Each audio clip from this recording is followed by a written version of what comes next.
নমস্কাৰ বন্ধু বান্ধৱীসকল, মোৰ জোনাক ব্লগ এণ্ড কিটচেন চেনেলটিলৈ আপোনালোক সকলোকে স্বাগতম জনাইছোঁ। আচলতে আজি মই এখন মাছৰ আঞ্জা বনাওঁ বুলি ভাবিছোঁ টেঙামৰা পাতেৰে, আৰু সেইকাৰণে ভাবিলোঁ আপোনালোকলৈও ভিডিঅ'টি আগবঢ়াই দিওঁ। এয়া দেখিছেনে, মই তাৰ বাবে এনেদৰে মাছখিনিও মছলা লগাই ল'লোঁ, আৰু আনহাতে এয়া দেখিছে এইখিনি টেঙামৰা পাত আৰু এটা তুৰৈ আৰু এটা আলু এনেদৰে কাটি ল'লোঁ।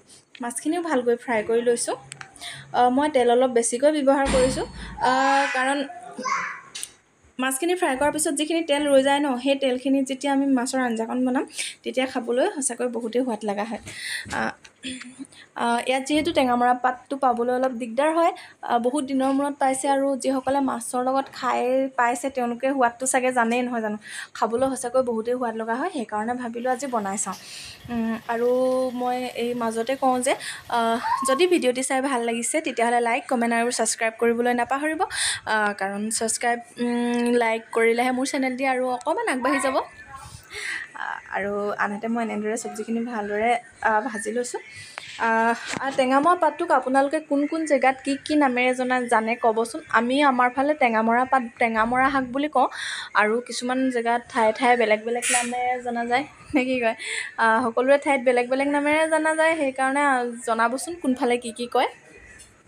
আৰু এয়া দেখিছে, মই ইয়াত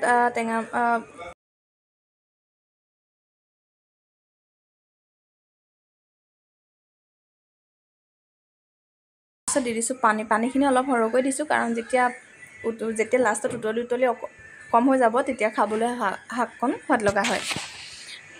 আৰু যেতিয়া এনেদৰে উতল আহিছে, আলুখিনি প্ৰায় অলপ সিজো যেন হৈছেগৈ, তেনেকুৱাতে মই ইয়াতে দি দিছোঁ টেঙামৰা পাতখিনি। টেঙামৰা পাতখিনি দিয়াতে মই লগতে দি দিম মাছখিনিও দি দিম, মাছকেইটুকুৰা যিকেইটুকুৰা মই ফ্ৰাই কৰি ৰাখিছিলোঁ, আৰু লগতে দি পেলাই প্ৰায় 10-15 মিনিটমানৰ কাৰণে উতল আহিবলৈ দিম। উতল আহি ঢাকনিখন মাৰি একেবাৰে ভালকৈ উতল অহাকৈ এনেকৈ ৰাখি দিম। আৰু লগতে আকৌ কওঁ যে মাজতে যদি ভিডিঅ'টি চাই ভাল লাগে তেতিয়াহ'লে লাইক কৰিবলৈ, ছাবস্ক্ৰাইব কৰিবলৈ নাপাহৰিব, আৰু জনাব যে কেনেকুৱা লাগিছে।